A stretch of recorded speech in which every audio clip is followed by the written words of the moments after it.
Agencies Drinking Beer is brought to you by Proposify, software that helps you deliver beautiful proposals in the cloud and close more deals. Welcome to the 49th episode of Agencies Drinking Beer.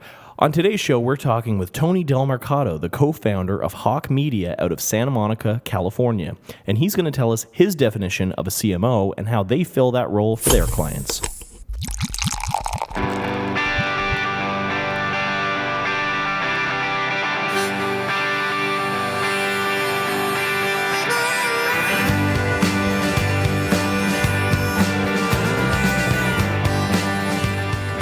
Hello, Kevin. Hey there, Kyle. We're here. It's after 5 o'clock on a Wednesday recording this podcast. How's that, Stella?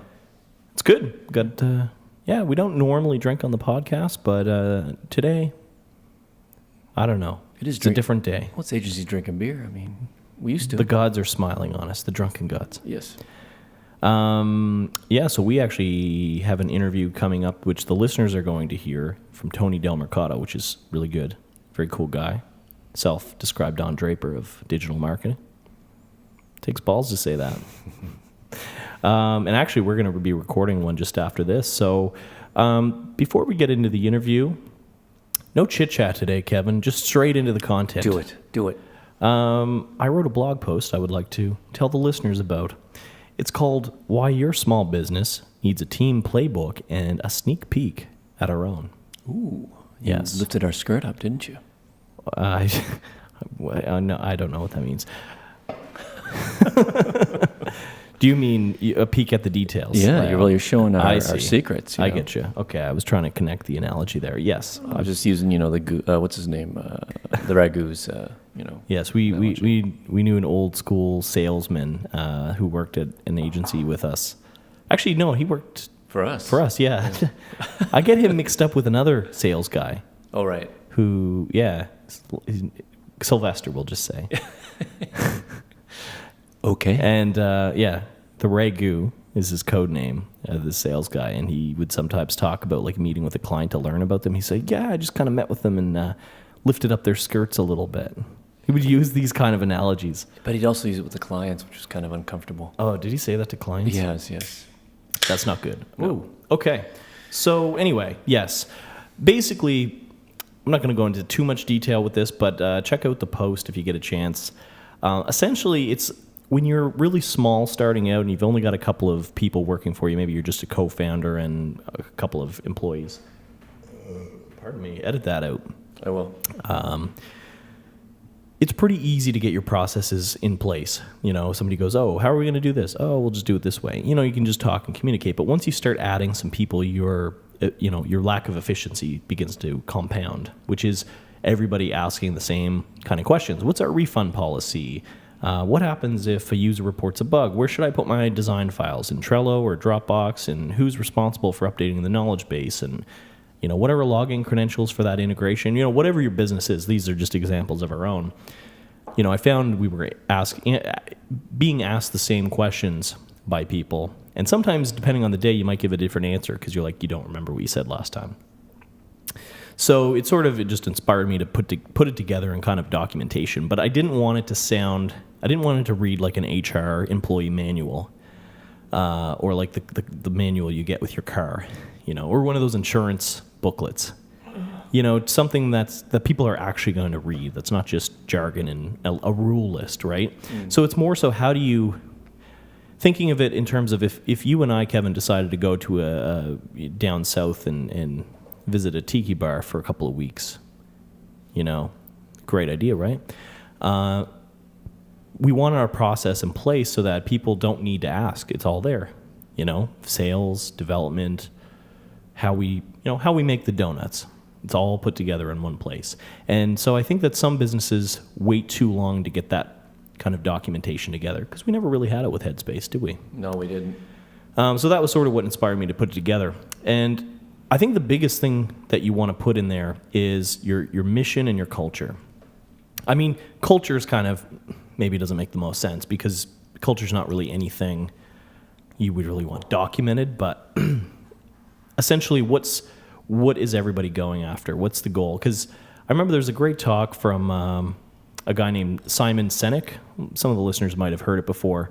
and it was called How Great Leaders Inspire Action. And he repeated the phrase in the talk of, people don't care what you do, they care why you do it, and how the best companies in the world base their brand around why they exist, not necessarily what they do. Because, if it's just to make money or to make profit, well, that's every business's goal. And once you hit a certain goal, well, what do you do next? How do you keep people inspired? So, I think that your mission, like Facebook's mission, make the world more connected. Uber's mission of make transportation more accessible, or making it as accessible as running water, I think is their mantra. So putting that kind of stuff in the team playbook, I think, is important. So everybody's on the same page as what are we all trying to go after? What's our mission, And we put in stuff about our brand code, customer personas, who is our audience, who's our customer. And I'm sure everybody listening to this knows what customer personas are, and hopefully you have those for your business. But figure that out and put it in the documentation. That shouldn't just be for the product manager or for the, marketing people. It should be for everyone. Why can't your QA tester have access to that? So that's in there. Also, like your customer service standards, I think, are important to put in there. How do we value customer service, and what are our standards for support? For service, it's important. Also, in emergency protocol, what happens when shit hits the fan? Now, for us or for a SaaS business, it's probably like when your site goes down. That's an emergency. How do we communicate to customers? What's the protocol in terms of like getting in touch with people and all that kind of stuff? If you're an agency, it might be different. It might be, what if a campaign you just launched for a client starts like getting backlash on Twitter and everybody's, press is going crazy writing about, whatever your emergency protocol is. What do you think so far, Kevin? I like it. As long as in that protocol there's something for maybe it's an older person at the office, and what if his heart stops? That's right. Are you worried about emergency protocol in case you keel over? Well, you never know. You probably have a stronger heart than all of us, man. All right. You're running 10 miles a day or whatever it is you do. All right. And then just kind of more logistical stuff like, actually like with our development process, this is really good. Jonathan, our CTO, he actually put it all in GitHub because they've got like a wiki feature. There's probably too much detail to put in this kind of booklet, but it's stuff around like the coding style guide, like how to write code that's consistent, and how code is structured, how they clean it up, stuff that pretty much just the developers are going to need. There's links to that stuff in the booklet. And then maybe, one of the most important things is your sales process. How do you generate leads? How do you nurture leads? Where's your CRM, and where do you put that once you get a lead in the door? So all that's in the book anyway. Now I'm sure, there's ways we can improve it as we go. But anyway, I wrote that because hopefully it inspires you to kind of think about documenting your process a little bit more and streamlining the way your business is run. And if that interests you, check out the blog post. It's the latest one, proposify.biz/blog/team-playbook. Check that out. And now we are going to move on to the interview with Tony Delmercado.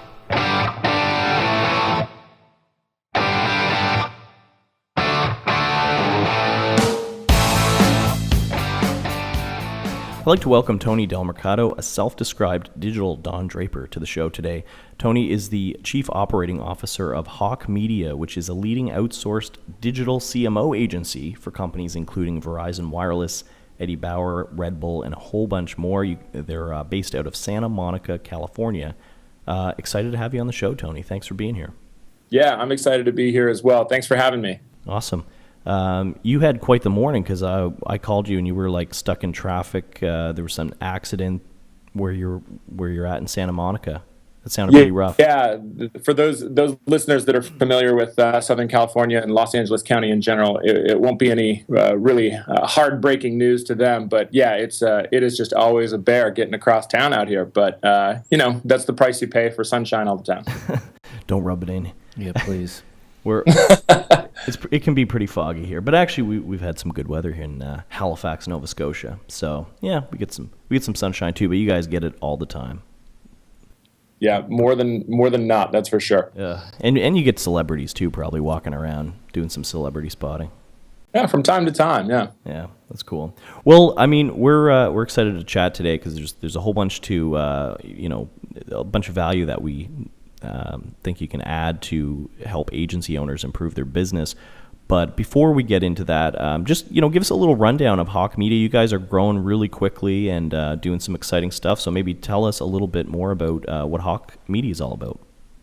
Yeah. Thanks for the opportunity. I think we've done some really cool stuff. We were named one of the happiest places to work in LA and the fastest growing agency in LA. And my business partner and co-founder, Eric Huberman, was named to Forbes 30 Under 30. And we've gotten some really nice recognition lately.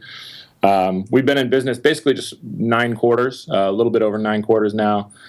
Started in January of 2014, and we've worked with about 265 companies, predominantly in the e-commerce space, but also in B2B and mobile. Where we're differentiated a little bit is just kind of a one-stop shop, done for you, CMO plus execution team on a month-to-month and a la carte model. We just didn't find that there was a lot of people out there that were willing to go pull levers and do performance marketing as well as brand stuff on a month-to-month basis. And we thought, hey, let's take this consulting to an actual agency, and started hiring a few of our friends that were great at Facebook and PPC and affiliate and email and influencer marketing, and developed into a team now of there's about 50 of us out here in Santa Monica. And then we have biz dev people in Austin, Chicago, Seattle, and San Francisco. So yeah, it's been good. It's awesome that you were able to just scale up like that organically. I mean, as anybody who listens to the show runs an agency know, and Kevin and I used to run an agency as well, and we never got to 50 people, not even close. How does it change operationally between just having like you said, a handful of kind of your friends who are good at this and that and different skills, to then growing it into a bigger business? And of course, having to deal with billables and cash flow like any other business. I mean, how does that sort of change from an operational standpoint? Yeah, it changes a ton, right? As I'm sure you guys understand it. It changes a ton when there's, we have these black conference tables in our office, and we have one sort of earmarked as like, that's the original table. We literally all sat around one table in what was the equivalent of a, single office, and now there's 10 of those tables with people sitting all over, and different offices and breakout rooms and stuff. And so, coordinating how each of the teams work cross-functionally and how people get together on different ideas. We never raised any money. We never took on, a giant bank loan or anything like that. We just funded the thing ourselves. And so we were really judicious about how we hired in the beginning. And to be totally candid, we sold people on where we were going. Hey, here's where we're going. Here's what we're doing. I think we're doing something that's valuable in the marketplace, and there's a need for it. It's an underserved market of small and medium-sized businesses. And we can plug into bigger businesses in a way that is unlike some other agencies. And so we did a lot of kind of dream selling in the beginning to get really talented young people and then train them up. We didn't hire a lot of super experienced digital marketers in any of the spaces. We hired people that we thought had high aptitude and could fit in. And culturally, it's a really simple rubric for us. Number one, get stuff done.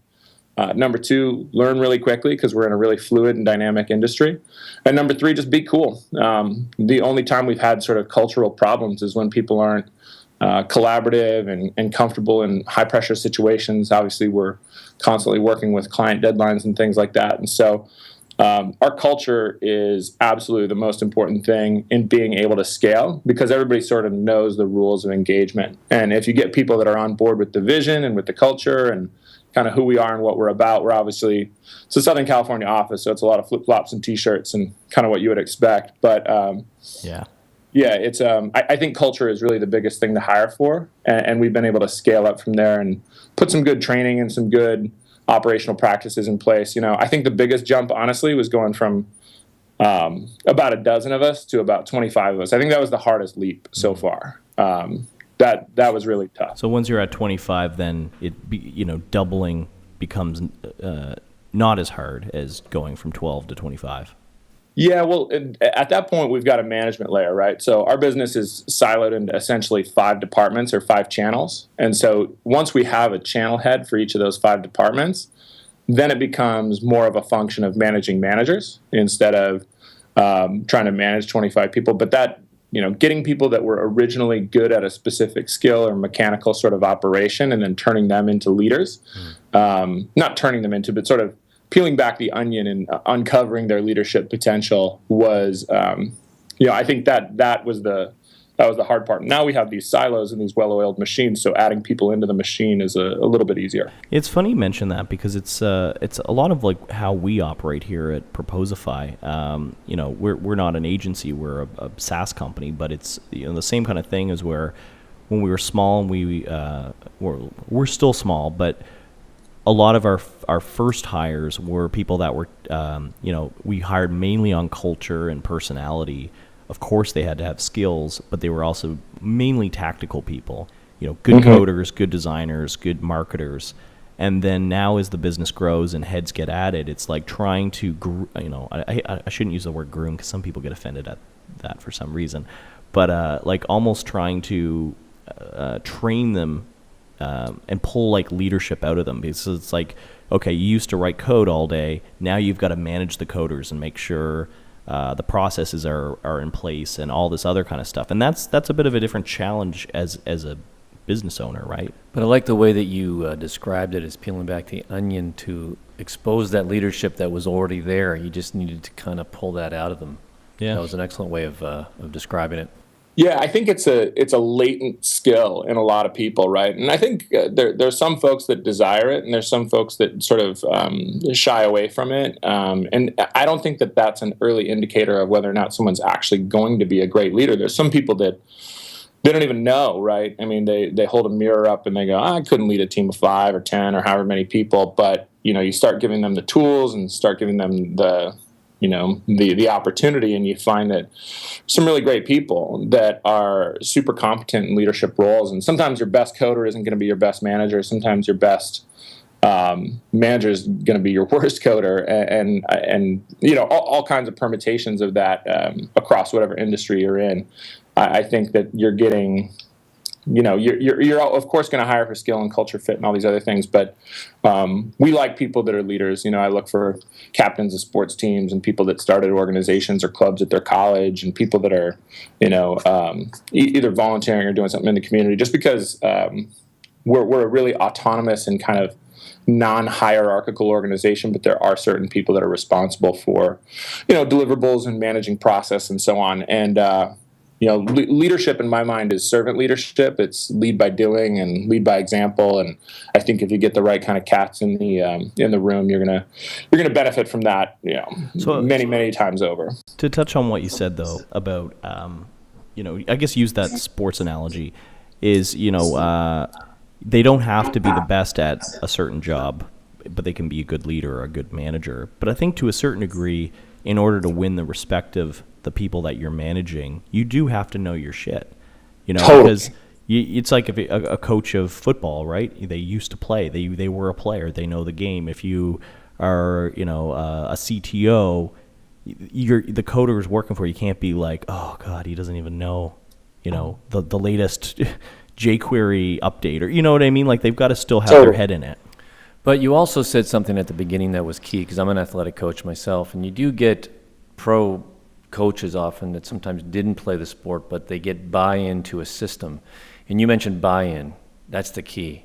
I mean, yeah, it's sharing the vision, and like you said, it's plus knowing your shit. But that buy-in, you said that at the beginning. That's really the magic thing in a lot of ways, in my opinion.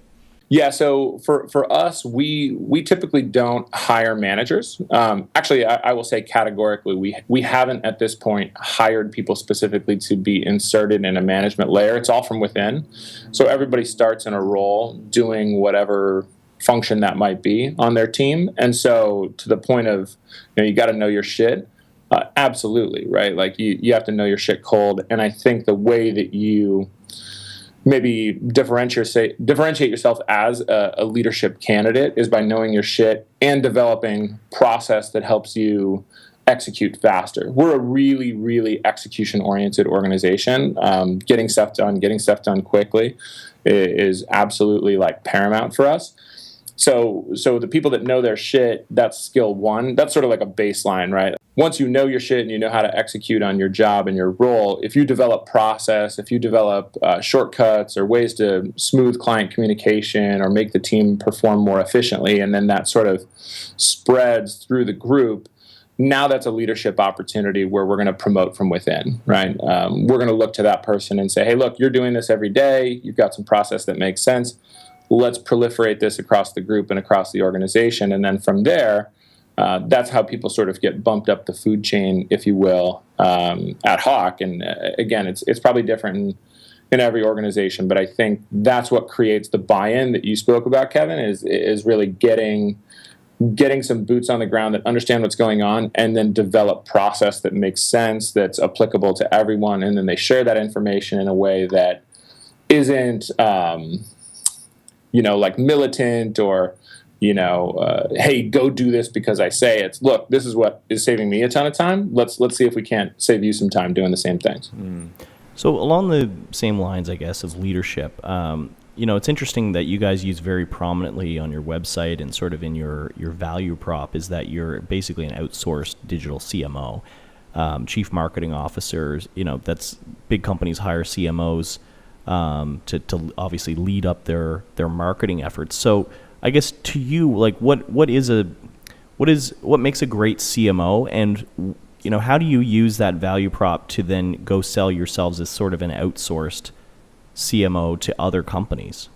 Yeah, that's an awesome question. It's funny. A lot of people like the tagline, but nobody asks me what a CMO is, right? And a lot of times, we're working with companies that are in a growth stage, or maybe they're transitioning CMOs, or they're transitioning their digital department, and so we're getting plugged in. And it's kind of a different definition at every company. In my mind, the C in CMO means that they're in the C-suite. So it's not just about understanding marketing. It's about understanding brand, your place in the market, your P&L, your business objectives. I mean, really having a detailed understanding of things like, what's a customer lifetime value? What's a lead worth to us? How are we closing business, right? How are we bringing people into the pipeline, whatever service or product we're selling, and how does that impact, or how is that impacted by other parts of the business? So we take a really holistic approach to looking at the entire business. And marketing it's a pretty broad term. There's advertising, to be sure, but advertising isn't marketing and marketing isn't advertising. Marketing has a lot more to do with, where do we fit out there in the world and who's our audience? And so we take a pretty, as much as possible, as much as we're given the opportunity to, kind of a spot at the C-suite table where we're involved in the numbers and the metrics of the overall business and the business objectives. And I think that's really important. I think oftentimes marketing and advertising get interchanged in a way that's not true, right? You can do advertising, but how does that relate to the entire customer journey or the life cycle? And we try and look at everything really holistically and then impact that through digital tools, right? But having that higher level understanding and holistic understanding, it certainly helps us. And I would define a CMO as someone that really understands the business and the metrics and the business objectives, and then is using marketing tactics about, the 4 Ps and things like this that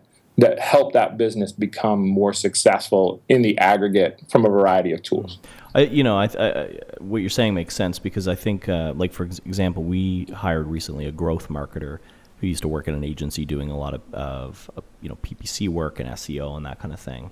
And the thing that we emphasize a lot to him, and he's amazing, the way he just gets on board with it, is that I think to be a growth marketer, you've got to understand more than customer acquisition and paid channels and how to drive traffic. You've got to understand every part of the whole funnel, from conversion to retention to churn to referrals and all that kind of stuff. So I think what you're saying is more or less along the same lines. Is a CMO needs to know more than just how to drive traffic to a website. They need to understand who is the right customer and how much are they worth and how can we acquire them and how can we retain them and all that kind of stuff, right?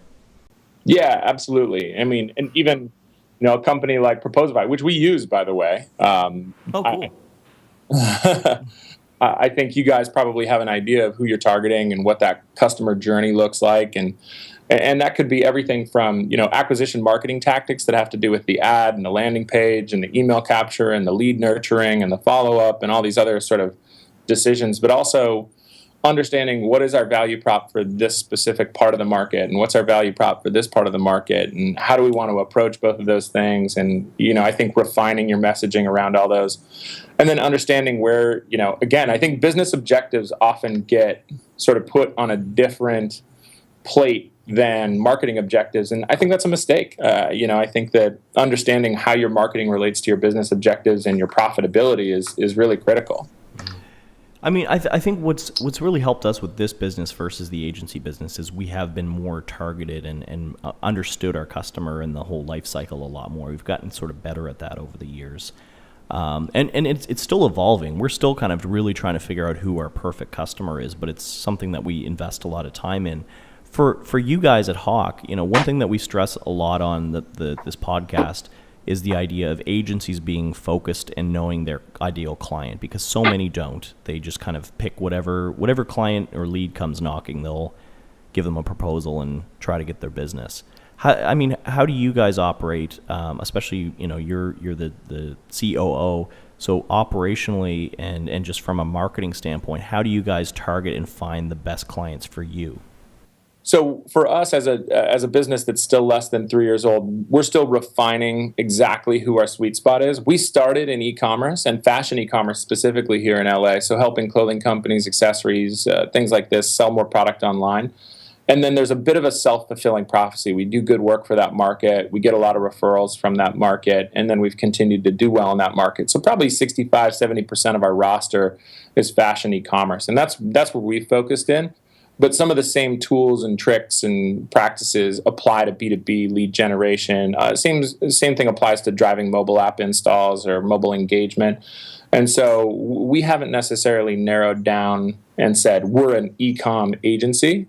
We also are able to work with a variety of different client types, because some of the basic blocking and tackling, which is what we're really positioned to do well, is pretty universal. But I agree. I think that there's a lot of diluted messaging, and for us, I don't know what it's like on your side of the continent, but we find a lot of other agencies that are trying to attack the Fortune 1000 and go after those big meal tickets, and we just don't really want to play in that space. If we get them, great.